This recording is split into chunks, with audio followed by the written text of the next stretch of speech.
May ginang sa Malabon na merong pambihirang kwento. Sandosena ang kanyang mga anak at lahat sila panganay.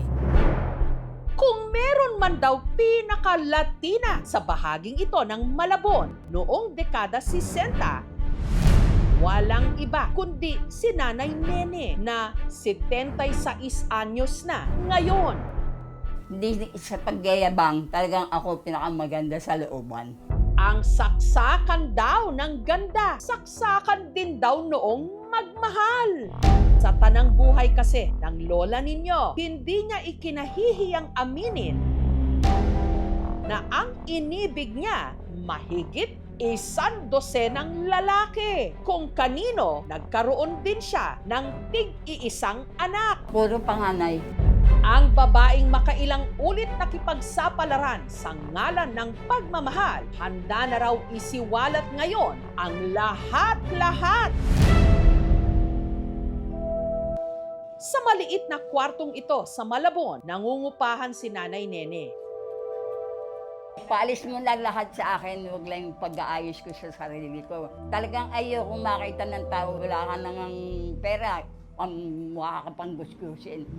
Sandose naman ang kanyang panganay. Iilan lang sa mga ito ang nakakasama niya ngayon. Isa sa kanila ang ikalawa niyang panganay na anak na si Tony. Ang dalawa kasing kapatid ni Tony namatay pagkasilang pa lang, habang ang 8 ipinaampun daw ni Nanay Nene noon dahil sa hirap ng kanilang buhay. Kasi hindi ako naglalaglag, kasi katwiran ko, makasalanan ka na, magsakasala ka pa. Batid ni Nanay Nene na malamang babatikusin siya ng iba. Anak-anak pero hindi naman kaya. Pero bago raw sana siya husgahan mula ulo hanggang paa, pakinggan daw muna sana ang kanyang istorya. Neneng-nene pa lang si Nene nung naulila sa ina. Father ko, nag-asawa na kauli. Hindi ko matanggap. Kalaunan, nakahanap siya ng pagmamahal sa kaibigan niyang si Jesus. Nung araw, kailangan pagka naisama ka sa sine o saan man, papakasal kayo kahit hindi kayo magkasundon dalawa. Kahit menor de edad, ipinakasal daw siya nito kay Jesus. Nagbunga ang kanilang pagsasama pero hindi naging maayos ang kanilang relasyon. 3 months lang ang tiyan ko, may walay na ako sa kanya kasi nananakit siya. Kalaunan, nakapalagayan naman daw niya ng loob ang kapitbahay nilang si Alfredo. Sabi niya sa akin, sige, aariin kong anak yang nasa tiyan mo dahil hiniwalayan ka ng asawa mo. Doon niya ako itinira sa Balintawak. Ang anak niyang si Carmelito sa dati niyang kinakasama, pinalaki ni Nene. Nagkaanak din sila ni Alfredo, si Antonio o Tony. O Alfredo, dun muna ako. Pero ang pagmamahalang Nakikita lang Nene sa at kanila. Alfredo, Ano yung suot mo? Bakit ang ganda ko kaya? katulad ng kay Jesus, nauwi rin sa hiwalayan. Hindi naman sa kayabangan, talagang maganda ako nung araw, kaya siloso. Akala niya, lumalandi ako. Pagka umalis siya, sususian kami mag-iina sa itaas. Ginulpi niya ako, tumama yung mata ko sa bisagra. Si Nene bumalik sa poder ng kanyang ama kasama ang panganay niyang si Carmelito, habang ang anak niyang si Antonio naiwan sa poder ng ama nito na si Alfredo. Hindi naman siya binigay sa akin ng ama niya, lola nag-aalaga. Para may ipantustos kay Carmelito, si Nene nagtrabaho sa isang sugalan. Hanggang sa maraming umano sa akin, maali-aligay. O sige, bubuhayin kita. Siyempre, isip bata rin ako. Madali akong matukso. Nagsasama naman kami. Tumatagal naman lahat ng mga kalibin ko na 1 taon, 2 taon. Kaya lang, pag nalaman buntis, iwanan ako. Suma total, sa tanang buhay ni Nene, nagkaroon siya ng 1 asawa at 12 kinakasama.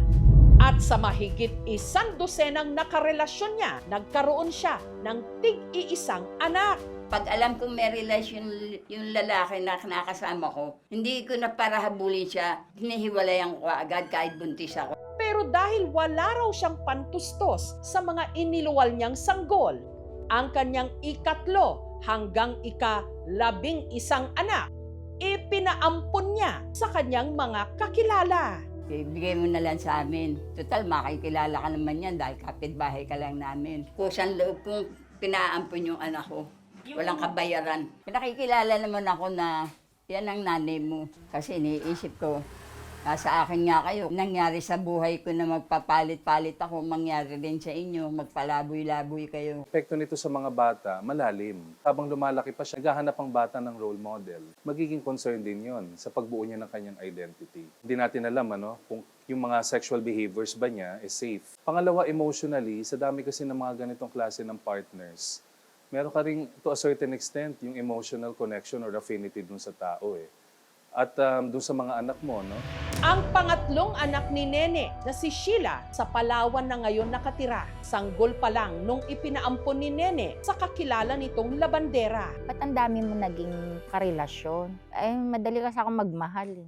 So, madali ka rin magsawa pala, sabi ko. Pati sa anak. Bakit nag-anak ka ng nag-anak?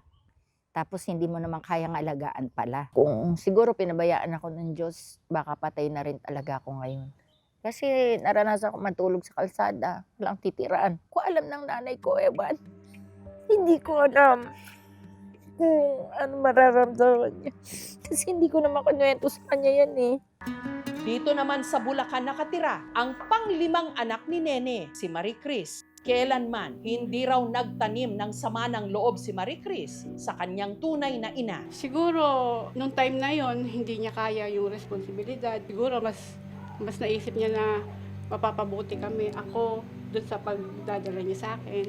Kaya inunawa ko na lang. Ngunit hindi raw lahat ng ipinaampong anak ni Nanay Nene pinalad.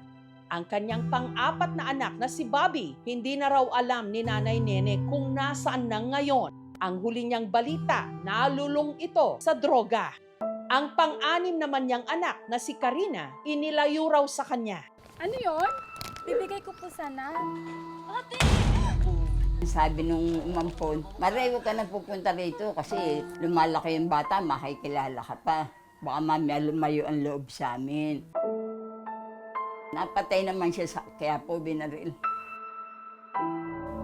Habang ang ibang umampon sa kanyang mga anak, hindi raw sumunod sa kanilang napagkasunduan. Kaya maging pangalan daw ng ika-pampito, pangwalo, pangsyam at ika-10 anak ni Nanay Nene ni hindi raw niya alam.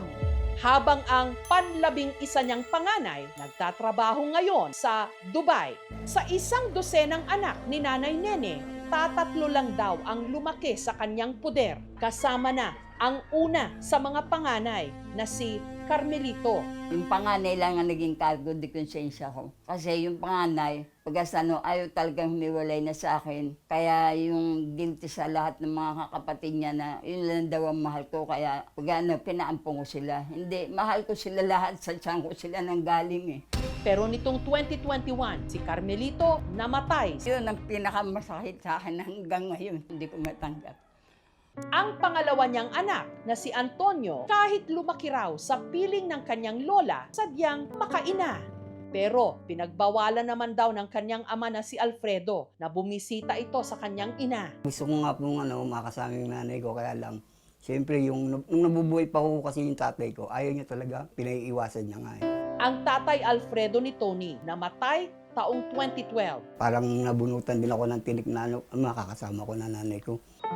Ang huling sanggol naman na iniluwal ni Nanay Nene, si Juan Paulo, na kahit na iniwan din siya ng ama nito, napagdesisyonan daw ni Nanay Nene na hindi niya ipamimigay. Sa akin po napunta yung obligasyon ni nanay, pangkain niya, pambili ng gamot, yung pangangailangan niya sa bahay, ako na rin po yung nagbabayad. Halinhinan ngayon sina Tony at John Paulo sa pag-aalaga sa kanilang Nanay Nene. Nangihinayang na sana lumaki kaming magkakasama. Hindi ko gagawin sa anak ko yon. Hanggat kaya kong maganap buhay, aalagaan ko yung anak ko. Hindi kagaya ng nanay ko. Hindi ko alam kung anong gusto ng nanay ko. Bakit kami pinamigay. Hindi naman niya ginusto na magkaiwa-iwalay kami. Hindi nga lang kami kayang buhayin lahat. Papasalamat ako. Hindi niya kami pinabayaan.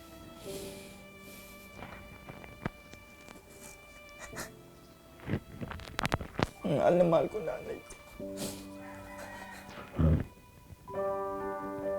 Dahil halos walang family bonding at picture, para kahit papaano mapasaya si Nanay Nene, nitong Biyernes, ipinasyal siya ni Paulo, sabay pictorial pa. Sayang at wala yung isang anak ko na si Antonio Intino. May sakit eh. Kaming tatlo sana. Paano naman yung picturean. iba? Hindi ko inaasahan yun. Lalayo nun. Palawan. Palawan. Yung isa, Nag-aeroplano. Sa Bulacan yun. Malayo rin yun. Ang hindi niya alam, ang pangatlong panganay ni Nanay Nene na taga Palawan na si Sheila at ang panglima na si Marie Chris na taga Bulacan na ilang taon na rin niyang hindi nakakasama. Heto, sasali sa kanilang family portrait. tumingin ka sa akin na.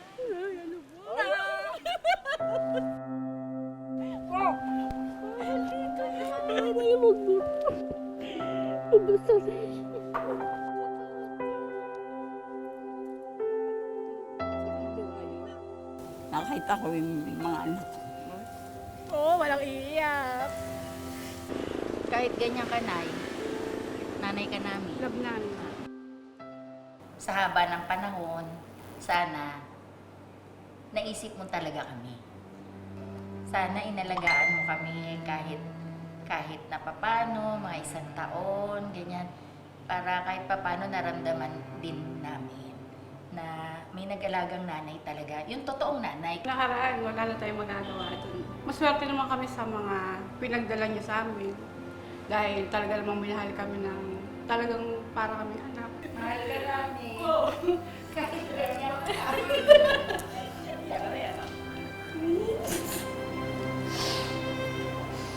Nagpatawarin nila ako dahil nagawa ko nga lang yun dahil sa kagustuhan kong gumanda buhay nila. Kahit papano nabunutan ka ng tinik na nagsisi din pala yung nanay mo na gano'n. Mahal na mahal ko kayo dahil isa lang kayo, galing kayo sa Isa lang tiyan kayong ko. nanay namin, pero maraming tatay namin. Yan, yan.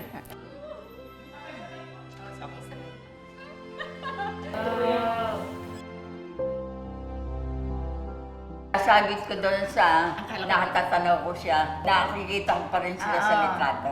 Kahit na hanggang sa mamatay ako, nakikita ko pa rin silang nakangiti. Sino ba tayo para humusga? Gayong pare-pareho lang tayong naghahanap ng pagtanggap at pagmamahal. Kung ang iba parang naligaw, dapat pa rin nating tandaan na sa ating bawat desisyon may nakasalalay na ibang buhay. At sa kakahanap natin ng pagmamahal, baka minsan hindi natin nakikita na nandyan lang pala sila sa ating harapan.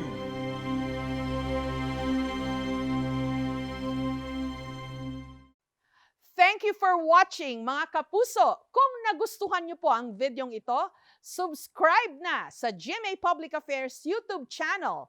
And don't forget to hit the bell button for our latest updates.